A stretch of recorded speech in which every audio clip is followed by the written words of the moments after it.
Kwingine ni kwamba wakazi wa eneo bunge la Kibwezi Magharibi katika kaunti ya Makueni wamepinga vikali uwezekano wa kuondoa hazina ya ustawi wa maeneo bunge maarufu NG-CDF kutoka mikononi mwa wabunge, wakisema hatua hiyo itarudisha nyuma taifa katika masuala ya maendeleo, mbali na kuathiri pakubwa elimu ya watoto wengi wanaotegemea hazina hiyo.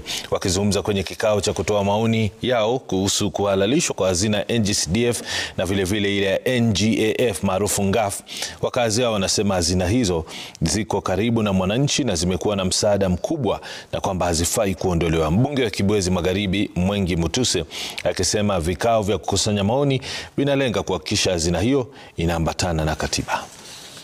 Japo leo katika Kenya hii mali watu wanaamini kuna barabara ambazo zimejengwa na CDF. Ukiangalia upande wa security kuna maofisi za DC, DO na hata za area chief zote ni CDF mfanya hiyo kazi. Ukija upande wa masomo utapata kwamba basari imesaidia watoto sana kutoka familia zile ambazo ni maskini, wameshasoma kupitia basaries. Kwa hivyo hatuwezi tukonga mkono CDF itolewe, manake hiyo ni kutengeneza mizizi ya kuleta umaskini. Watu wengi wamefiwa na bwana zao, na watoto wengi wameachwa na mama zao, na wengine wakapiwa ni wazazi wote wakawa watoto orphan. Sasa hii ikiondolewa, hao watoto hawatapata namna ya kuwasaidia na hawatasoma.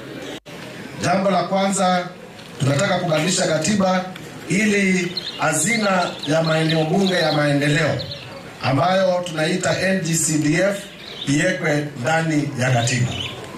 Pili, mswada unasema unataka kubadilisha katiba ndio pesa ambayo inashughulikia kina mama ambayo inaitwa National Government Affirmative Action Fund vile iwekwe ndani ya katiba.